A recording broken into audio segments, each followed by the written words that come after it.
Oxford university से पढ़ी और दिल्ली की सबसे युवा सीएम होंगी आतिशी।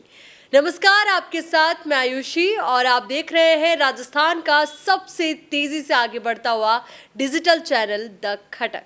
तो अब आपको बताते हैं कि आतिशी आखिर है कौन और दिल्ली के सीएम की कुर्सी जिन्हें मिलने वाली है उनका कार्यकाल कितना बेहतर हो सकता है, या वाकई में वो सीएम होंगी या उनके ऊपर एक सुपर सीएम होंगे।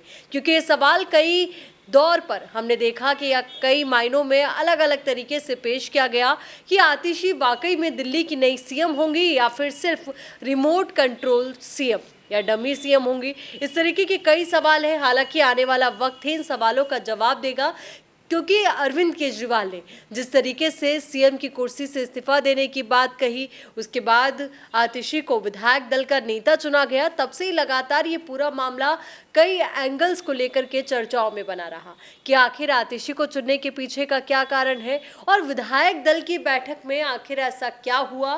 क्या विधायक दल की पसंद आतिशी थी या फिर सीएम केजरीवाल की पसंद आतिशी थी।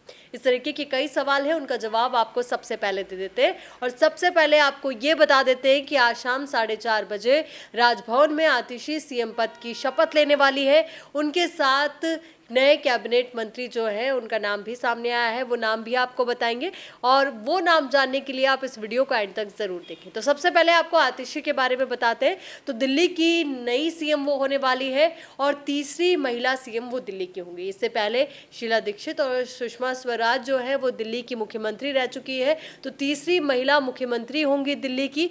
और ऐसे में सबसे युवा मुख्यमंत्री भी वो होंगी। एक नया रिकॉर्ड वो स्थापित करने वाली है दिल्ली के सीएम होने के नाते, क्योंकि इससे पहले अरविंद केजरीवाल दिल्ली के सबसे युवा सीएम थे, क्योंकि उनकी उम्र उस दौरान 45 साल थी। अब जब आतिशी सीएम पद की शपथ ले रही है तो उनकी उम्र 43 साल है, तो अरविंद केजरीवाल से कम उनकी उम्र, और यही वजह है कि वो ये रिकॉर्ड अपने नाम करने जा रही है। दिल्ली की सबसे युवा सीएम होने का ये रिकॉर्ड उनके नाम होता है। अब बात आती है कि क्या आतिशी विधायक दल की पसंद है। जो सूत्रों के हवाले से जो जानकारी मिली है उसके अनुसार आतिशी विधायक दल की पसंद हो ना हो, पर मुख्यमंत्री रहे दिल्ली के अरविंद केजरीवाल और मनीष सिसोदिया, इन दोनों की सबसे ज्यादा भरोसेमंद रही हैं और यही वजह है कि उन्हें सीएम की कुर्सी मिली है। तो साथ ही आपको ये भी जानकारी दे दें कि आतिशी का जो कार्यकाल रहा मंत्री के तौर पर काफी ज्यादा सराहनीय रहा, प्रशंसनीय रहा। और आपने ये भी देखा होगा कि जब मनीष सिसोदिया जेल में गए, अरविंद केजरीवाल जेल में गए और साथ ही आम आदमी पार्टी के कई बड़े बड़े दिग्गज नेता जब जेल में गए, तो उन्होंने जिस तरीके से पार्टी को लीड किया, पार्टी का जो कह सकते हैं कि पार्टी का जो पक्ष है वो जिन्होंने जितनी मजबूती से रखा, यही वजह कि उनके तमाम जो कठिन परिश्रम है उसका फल उन्हें मिला है सीएम की कुर्सी के तौर पर। हालांकि विधायक दल की अब बात कर लेते हैं, विधायक दल की वो पसंद थी या नहीं। जो जानकारी हमें मिल रही है उसके अनुसार विधायक दल की जो पसंद थी वो थे सौरभ भारद्वाज, क्योंकि सौरभ को लेकर के कहा जा रहा है कि वो काफ़ी सारे ऐसे विधायक हैं जिनके पर्सनल टच में थे, उनके साथ सभी के रिश्ते बहुत अच्छे थे और माना जा रहा था कि अगर वो लीडरशिप संभालते हैं तो वहाँ पर बेहतर होगा। यही वजह कि जब सीएम आतिशी का नाम सामने आया कि सीएम आतिशी बनने वाली है, तो वहाँ पर सौरभ भारद्वाज के इस बयान की चर्चा भी बार बार होती रही, जब उन्होंने कहा कि अरविंद केजरीवाल जी को जनता ने चुना और अब ये कुर्सी भले ही किसी के पास भी जाए, पर जनता ने उनको देखकर वोट किया है और वो ही जनता के सीएम हैं। तो बिल्कुल रामायण का जिक्र भी उन्होंने यहाँ पर किया था कि जिस तरीके से भरत जी ने राम जी के खड़ाव जो है वो वहाँ पर रखे और उसके बाद जो राजकाज है उनके नाम से चलता रहा, तो बिल्कुल अब भी वैसा ही होगा। यानी कि इशारों में उन्होंने इस बात का जिक्र किया है कि आतिशी सीएम भले ही बन जाए पर सुपर सीएम अरविंद केजरीवाल ही रहने वाले हैं। तो ये तो बात हो गई विधायक दल की। और विधायक दल के जो कुछ सूत्रों से हमारी बात हुई तो उन्होंने ये भी कहा कि जो मीटिंग हुई उसमें कहीं भी ऐसा नहीं लगा कि विधायकों से उनकी राय जानी गई हो, बस एक फरमान आया और उसको सभी ने पास कर दिया। तो कुछ लोग इस बात से नाराज भी थे, पर उन लोगों का मानना था कि हाँ थोड़े दिनों की बात है और सुपर सीएम कौन है वो तो सब जानते ही हैं। तो इस तरीके की बात जो है वो सूत्रों के हवाले से सामने आ रही है। पर अब आपको बता देते हैं कि आतिशी जब यहाँ पर सीएम पद की शपथ लेंगी तो उनके साथ कौन कौन मंत्री पद की शपथ लेने वाले हैं, उनकी कैबिनेट में कौन कौन होने वाले हैं। तो सौरभ भारद्वाज अरविंद केजरीवाल, मनीष सिसोदिया दोनों के ही काफ़ी ज़्यादा भरोसेमंद माने जाते हैं।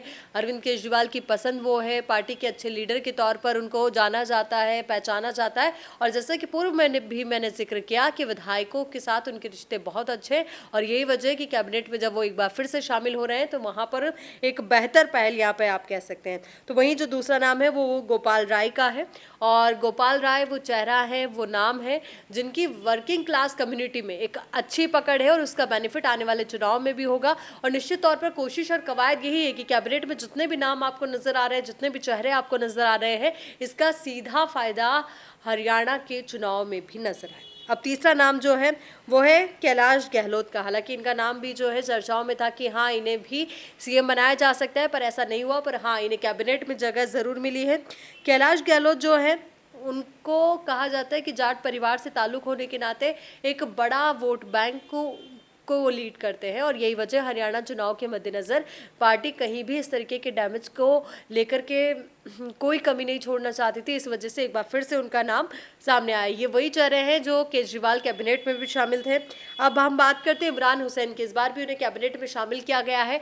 इमरान हुसैन दिल्ली के मुस्लिम वोटर्स को लेकर के एक बड़ा चेहरा आप कह सकते हैं, क्योंकि मुस्लिम वोटर्स को साधने की पूरी कोशिश यहाँ पर की गई है और आने वाले चुनाव में इसका फ़ायदा लेने की कोशिश भी की गई है। अब जो नया नाम सामने आया है वो है मुकेश अहलावत का और नया नाम है, दलित नाम है और यही वजह है कि दलित वोटर्स को साधने की कोशिश यहाँ से, क्योंकि देखिए राजनीति की जब बात होती है, राजनीतिक चर्चा जब होती है तो उसको राजनीति के तराजू से ज़रूर तोला जाता है। यही वजह कि आज जो नाम सामने आया है उसको राजनीतिक तराजू में हम भी तोल रहे हैं कि आखिर किसका कितना इम्पैक्ट आएगा आने वाले चुनाव में, किसका कितना फ़ायदा होगा, किसका कितना नुकसान होगा। और जब आतिशी को दिल्ली का नया सीएम बनाया जा रहा है, 4:30 बजे आज वो दिल्ली के नए सीएम के तौर पर शपथ ग्रहण करेंगी, तो उसके बाद देश की राजधानी के हाल क्या होंगे, क्या आम आदमी पार्टी की स्थिति होती है, इस तरीके के कई सवाल हैं जिनका जवाब आने वाला भविष्य देने वाला है।